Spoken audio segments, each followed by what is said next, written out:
Selamat datang di acara Nobar, nongkrong bareng Pacific Caesar.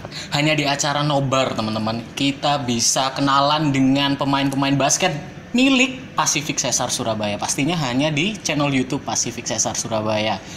Sore hari ini Stefan seneng banget karena ini episode yang spesial banget. Hari ini bintang tamunya luar biasa, terkenal, ganteng, masih muda, tatonya keren. Ya kan, idaman para dede-dede gemes juga. Tapi juga jelas prestasinya luar biasa, masih muda, dan prestasinya aku sebutin dulu ya. Jadi prestasinya banyak banget, tapi Stefan harus nyontek dulu daripada nanti ilati keplecuk salah ngomong ya. Soalnya banyak banget prestasinya. Prestasinya dimulai dari tahun 2011, yaitu MVP 2011 Honda DBL, runner up Seaba tahun 2012 yaitu U18 di Singapura. Wow. Ada juga Big Ten FIBA Asia 2012, Champions LA Campus League tahun 2013, Champions Liga Mahasiswa Nasional 2013, dan juga peringkat 5 Seaba Stankovic Cup 2016, dan yang terakhir nih teman-teman, runner up PON 2016 dengan Provinsi Jawa Timur. Wih, Stefan aja nyebutinnya luar biasa banyak banget tuh ya, luar biasa. Mas Jericho apa kabar? Sehat. Ada Jericho Tuasela is in the house. Gimana teman-teman? Ini ada Jericho Tuasela. Kita pastinya sudah siap buat tanya-tanya dengan Jericho Tuasela. Mas Jer, pertama kali nih Stefan pengen tanya dulu, gimana kabarnya selama lockdown kemarin? Ada beberapa minggu kayak bingung kan mau ngapain. Bingung? Iya, benar-benar bingung, kayak cuma di kamar mikir mau ngapain ya, karena juga posisi lapangan kan ditutup juga. Ditutup, iya benar. Jadi ya udah selama seminggu lebih lah, hampir 2 minggu kayak benar-benar yang makan, tidur, nonton YouTube, nonton film online, udah gitu doang. Film online ya. Iya. Sempat beberapa postingan Stefan lihat itu merasa bosen di rumah, bahkan sampai foto-foto di rooftop di gentengnya rumah loh. Iya itu. Itu kenapa tuh, ceritain itu? Itu karena kayak kan suka lihat ini kan, suka kayak ala-ala fashion hypebeast kayak gitu, terus kayak iseng-iseng, oh ini kayaknya kalau di mix iseng-iseng di rumah cocok deh, apalagi kalau kayak foto waktu sore-sore gitu kan, kayak lightingnya bagus kan, jadi kayak ya udahlah coba-coba lah iseng-iseng. Nah, teman-teman perlu tahu nih, side jobnya seorang Jericho Tuasela adalah model ya. Jadi buat teman-teman yang punya bisnis fashion, punya bisnis jam tangan dan segala macamnya, langsung hubungi di sini ya. Nanti kalau nggak, hubungi Pak Manajer, Pak Ade. Oke. Follow Instagramnya di. Follow Instagram, bener ada di sini juga ya. Oke, baik teman-teman. Sekarang kita langsung tanya ke pertanyaan pertama nih. Gimana sih Jericho Tuasela ini awal cerita bermain basket itu? Basket komplek pertama kali, perumahan. Basket komplek, oke. Basket sore. komplek. Itu gimana tuh ceritanya tuh, Mas? Ya pertama kali kayak kan tinggalnya di perumahan, terus ada tempat lapangan basket gitu, setengah lapangan. Nah biasanya sama anak-anak komplek itu main sore-sore. Jadi kayak kalau kita main di situ menang, skornya misal kayak ada game 10 kita menang, ya kita main terus. Gitu ya. Terus main sampai ada yang kayak pendatang lagi, siapa yang nentangin, sampai nanti kalau kita kalah baru gantian. Terus kalau about ini nih, kalau kalah lepas sandal. Enggak kalah lepas sandal, memang pas main basket komplek tuh Enggak pakai sandal ya? Iya udah. Jadi kalau nyeker itu bah itu kakinya kegores kerikil, bah itu kakinya kena apa wis urusan belakang ya Mas ya. Bener. Dan selama ini waktu main basket di basket komplek dulu, itu pernah kena apa aja kakinya? Sembarang kali. Masukkan batu. Jempolnya kegores kan waktu mau lay up terus kegores gitu. Terus kebeler. Kebeler. Ada kayak batu yang agak tajam gitu. Ini jadi kayak balik kakinya luka-luka gitu. Nah teman-teman, bahasa Surabaya kebeler itu kalau kegores ya. Jadi kegores itu. Nah Stefan juga tahu ini salah satu postingan seorang Jericho Tuasela itu pernah Stefan amati postingannya pas waktu lagi ngedang, itu sekitar tahun berapa gitu, terus captionnya Mas Jericho, first dunk with kamera handphone bla bla bla bla. Dan itu keren banget tuh, zaman mungkin SMP kalau nggak salah, dan dan gambarnya Oh memang iya burak gitu. enggak SMP, itu SMA kelas 1. SMA kelas 1. Kelas 1. Itu tahun berapa tuh Mas SMA? SMA kelas 1 tahun 2009 2010 sekitar tahun itu. 2009 Mas Yeriko udah SMA. 2009 saya masih umur 9 tahun teman-teman.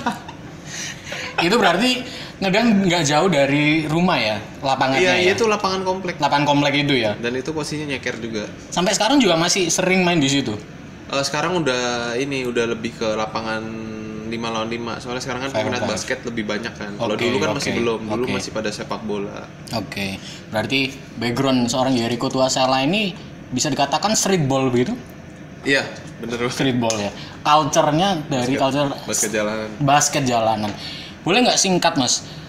Menurut Yeriko Tuasela perbedaan streetball dan juga basket 5 on 5 di dalam gor, dalam gedung apa menurut seorang Yeriko?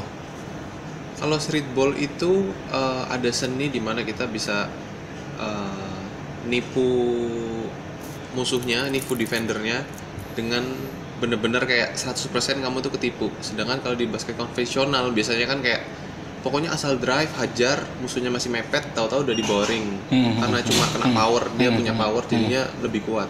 Tapi kalau streetball tuh kayak bener-bener kamu ngetrik gimana caranya orang ngira kamu mau masuk ke kiri padahal kamu masuknya ke kanan. Jadi kayak orang lihat jadinya kayak ankle breaker contohnya. Kayak gitu. Berarti kalau di streetball ini lebih ada seninya. Lebih ada seninya dan lebih fancy sih sebenarnya. Lebih fancy. Saya pengen tahu kalau Mas Yeriko lebih milih mana? Streetball atau di liga? Di basket dalam gor? Kalau untuk sekarang sih karena liganya lagi nggak jalan, lebih ke streetball. Streetball sekarang, ya. Tapi so far memang streetball menjadi memori yang manis banget ya buat seorang Yeriko ya. Dan kalau bicara soal modal nih, modal bermain streetball itu harus apa aja? Dan kalau bermain basket yang biasa itu harus punya apa aja tuh Mas? Kalau streetball modalnya dribble. Kalau nggak bisa dribble, apa yang mau kayak dibuat trik? Oke. Apa yang mau dibuat gerakan fancy-nya kayak gimana? Kalau nggak bisa dribble susah. Sedangkan kalau basket konvensional,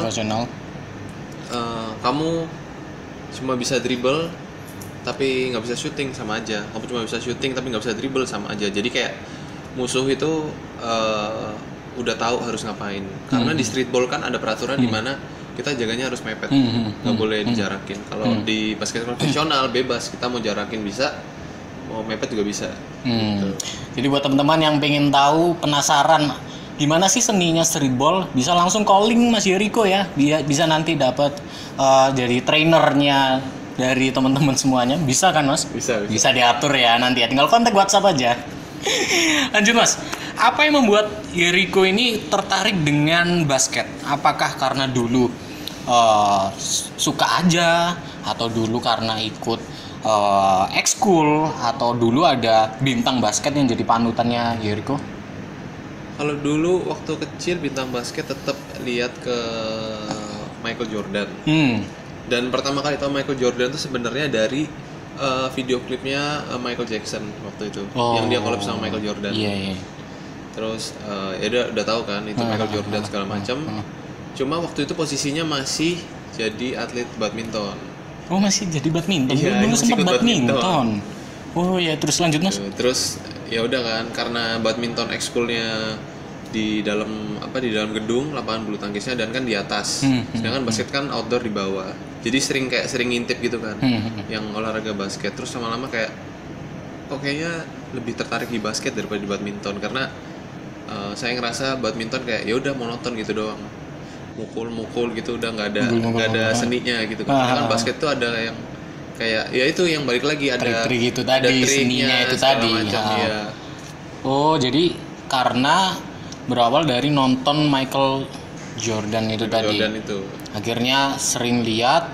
Oh, berarti bukan karena ekskul atau karena suka aja. Karena gitu. Memang udah tahu sebenarnya, dan bahkan dulu tuh dibeliin bola basket sama raket. Tapi yang dipakai raket dulu karena benar-benar belum tahu basket itu gimana sih gitu.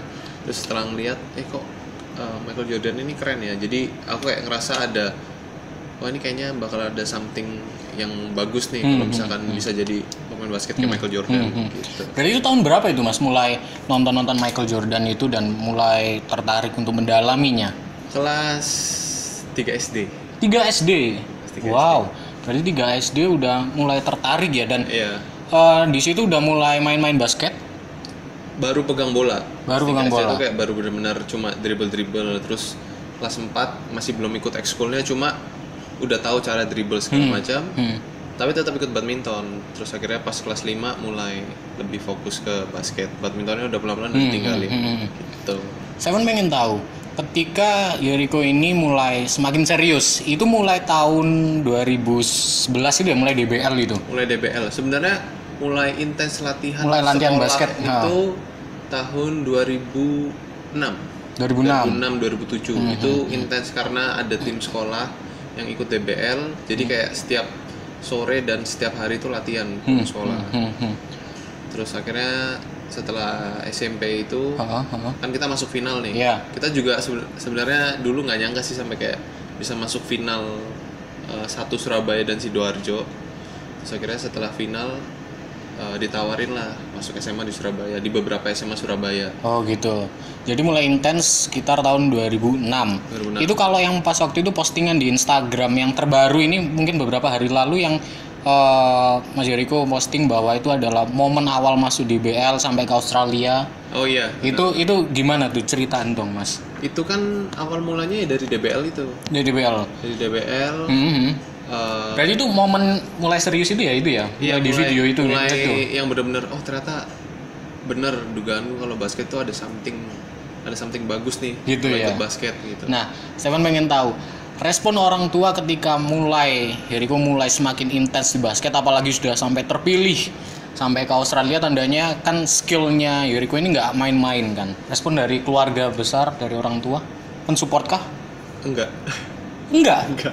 Serius? Iya, serius. Enggak. Jadi gimana tuh, ceritain dong Mas? Ya karena orang tua tuh dari dulu lebih memilih ke badminton.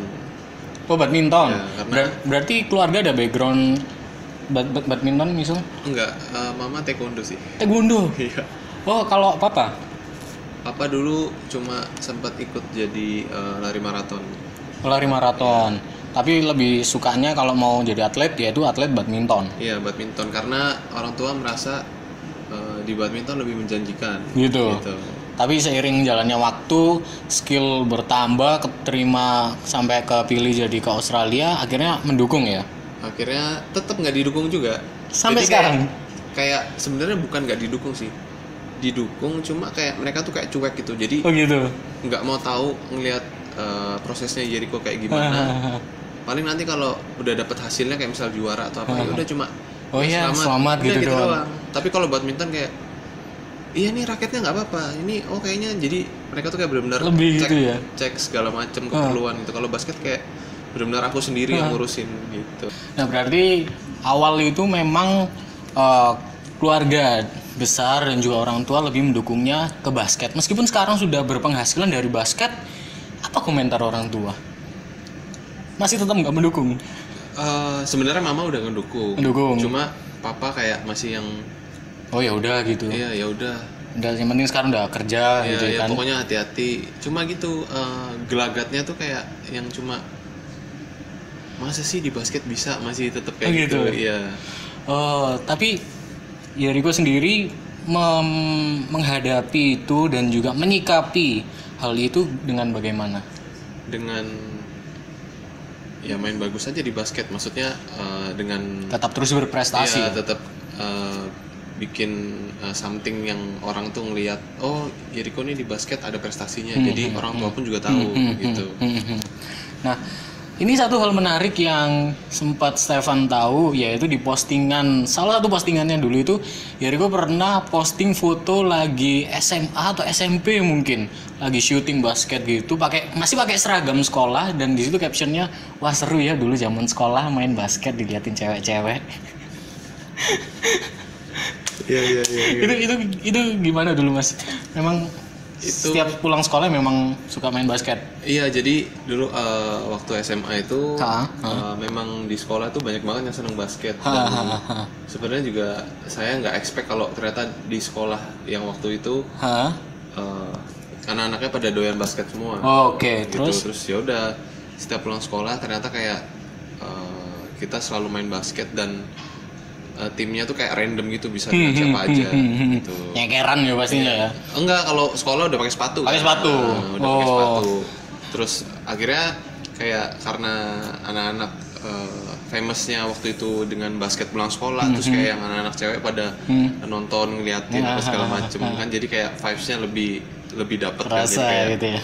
Ini asik nih lagi main basket diliatin apa segala macem gitu. Jadi lanjut ke pertanyaan selanjutnya nih. Perbedaan apa sih yang Yeriko sendiri rasakan antara basket ketika awal dulu Yeriko mulai merintis karir dan basket di tahun 2020 sekarang ini? Kalau dulu dari zamannya SMP ya, kayak orang tuh masih belum melihat apa sih olahraga basket ini. Jadi kayak masih yang di sebelah mata gitu ya, sekedar olahraga biasa. Jadi kadang kayak kita pengen latihan tambahan, kita pengen latihan biar cepet jago, itu mereka tuh kayak contohnya orang tua deh, itu kayak udah sih ngapain basket itu bikin ini apa badan sakit kan, ada tabrakan apa segala macam, sikut-sikutan. Iya. Terus dengan seiring berjalannya waktu ternyata basket itu terus update dan peminatnya makin banyak gitu. Dan kalau di zaman sekarang sih udah enak banget, kayak misal dulu kalau mau latihan nggak ada pelatihnya, kita bingung mau latihan apa. Sekarang private training di mana-mana, terus kayak sekolah basket juga udah di mana-mana. Jadi akses untuk latihan basket itu sekarang udah gampang. Berarti artinya di sini memang peran media sangat berperan penting ya, penting banget dalam basket. Dulu udah benar-benar yang kita tuh benar-benar berjuang sendiri untuk gimana caranya kita bisa ngalahin dia misalkan gitu. Ya kita pelajarin, dan dulu kan masih belum ada yang kayak YouTube atau Instagram. Belum ada, semua tuh masih media VCD waktu itu. Jadi kayak cuma ngeliat highlight pemain NBA kayak gitu-gitu. Tapi menurut Yeriko sendiri dengan tahun 2020 ini, basket tahun 2020 ini sudah sesuai harapan Yeriko kah? Banget, karena dari segi apapun lah. Iya, karena hampir di semua kota tuh udah mulai berkembang, dan orang itu kayak punya kayak punya kiblat. Misal kayak kota ini aku punya kiblat pemain basketnya ini, yang kota ini aku punya kiblat pemain basketnya ini. Jadi sekarang semua tuh orang udah mulai menyorot di basket itu gimana sih kayak gitu. Oh gitu, berarti memang sudah sesuai harapan dari seorang Yeriko Tuasela. Dan pertanyaan terakhir nih, pesan-pesan Yeriko pebasket yang sudah lama terkenal di basket Indonesia ini pastinya, apa pesan-pesan buat para adik-adik di luar sana, para generasi muda yang sedang susah payah, mungkin entah itu ya itu tadi masalah persetujuan keluarga atau mungkin kurang dana, kurang support atau apapun, pesan dari Yeriko? Pesannya simple sih. Apa itu? Yang pasti kamu jangan pernah mau kalah sama orang lain. Maksudnya di dunia basket ya, kan dunia basket itu pasti persaingan kan. Kayak misal kamu saingan dari pemain cadangan ke pemain inti, kamu harus bersaing dengan teammate-mu. Gimana caranya pelatih itu percaya sama kamu. Jadi dalam latihan ya kamu jangan mau kalah, karena kalau kamu kayak setengah-setengah, kayaknya aku nggak bisa deh gini gitu segala macam, ya udah kamu bakalan gitu terus. Dengan kamu nggak mau kalah ini, pelatih bisa ngeliat kamu dapat kepercayaan, akhirnya skill kamu meningkat. Nanti dengan skill meningkat itu, semua itu kayak ada ibaratnya apa ya, ada pintu-pintu yang belum kebuka ini bakalan kebuka dengan sendirinya. Kayak contohnya misal kamu jago, kamu dari nggak jago nih ya, dari cadangan mati, ternyata karena kamu udah berusaha latihan keras, terus akhirnya kamu jadi pemain inti kan, pemain inti jago, akhirnya nanti kayak contohnya ada yang nawarin masuk ke SMA mana atau masuk ke kuliah mana gitu. Pesannya sih itu poinnya ya. Dan ada satu lagi sih. Apa itu? Kamu juga harus tahu apa sih di basket ini, apa sih yang aku nggak bisa. Jadi kamu harus bisa, ya benar latihan keras, cuma latihan keras itu juga harus pinter itu dalam arti kamu bisa mengenali apa hal-hal yang kamu nggak bisa, dari basket dan berlatih untuk menjadi bisa. Berarti simpelnya adalah kalau basa Surabayane wanito ya Mas ya. Wanito kudu ngeyel, kudu bondo nekat, dan juga mainnya pun harus ngosek wis. Pokoknya ini bola ini kudu masuk bener-bener, kita harus nunjukin skill kita gitu ya Mas ya. Luar biasa obrolannya kita semua hari ini bareng Mas Yeriko Tuasela. Dan pokoknya jangan lupa untuk saksikan, karena pastinya nanti di nobar-nobar episode selanjutnya pasti bakalan ketemu dengan Yeriko Tuasela lagi dengan topik-topik obrolan lainnya. Baiklah teman-teman, sekian dulu acara nongkrong bareng Pacific Cesar di episode bareng Yeriko Tuasela. Pokoknya jangan lupa untuk saksikan acara nobar nongkrong bareng Pacific Cesar. Pastinya acara ini didukung dan dipersembahkan oleh Hotel Davam Pacific Cesar Surabaya. Sampai jumpa minggu depan, ketemu lagi dengan saya Stefan Guntoro, pastinya hanya di channel YouTube Pacific Cesar Surabaya. Mas Yer, ini ada dari Canting Resto. Waduh, kita coba dulu nih ya. Siap. Harus coba dulu nih. Ini apa ini? Canting Hotel Davam Pacific Cesar Surabaya. Teman-teman kalau pengen nyobain makanan-makanan dari Canting Restoran Hotel Davam Pacific Cesar Surabaya, Instagramnya ada di sini ya. Ya langsung aja, kamu harus beli dong, jangan lihat aja ya, harus beli, oke? Ini dia, kita mau makan dulu ya, capek syuting. Bye-bye. Bye.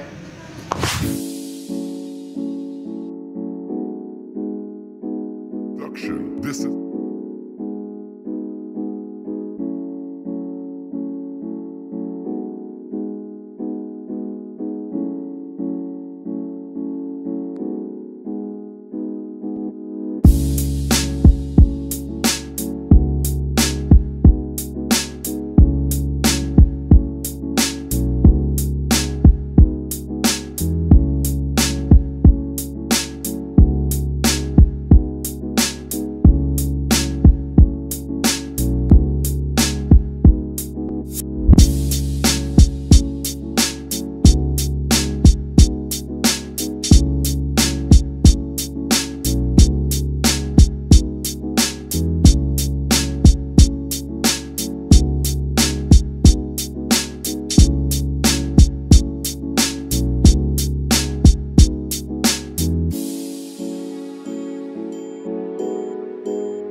Yuk. Ya.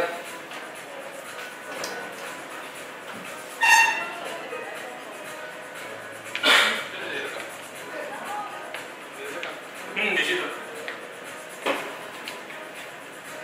So guys, kali ini gue bakalan review ayam taliwang. Ini apa nih Mas Adi? Apa ya? Aku juga nggak tahu. Review ayam taliwang, es teh manis.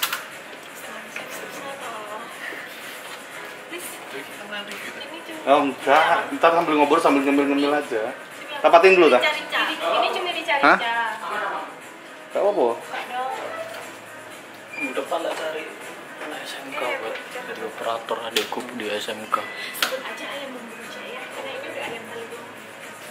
Warnanya sama. Warnanya sama. Jadi sebenarnya ini taliwang atau bumbu rujak? Ini taliwang. Wanginya kayak bumbu rujak. Ini aku nggak tahu. Iya, bumbu rujak nggak sih? Ini podo Mas. Taliwang bumbu rujak podo. Iya. Ya, mau pesan minum apa? Baunya beda sih tapi. Baunya beda. Rujak yang ini kan? Ini taliwang. Iya, sembarang. Ini taliwang. Ini rujak. Ini taliwang. Ya udah, aduh. Bumbu wanginya loh. Ini wanginya rujak. Ini wangi. Ya Pak. Ya udah deh, ini ayam bumbu rujak. Ini ayam Tadi makan kan taliwang. kayak kacang ini. Iya, bawangnya gede banget ini. Guys, yuk. Yuk, kita take dulu. Mas tuh kan bawaannya nih. Apa tuh? Tangannya dulu. Suara itu nganu nggak? Iya sih Pak. Ayo. Pon. Boleh kecilin itu nggak? Pipimu.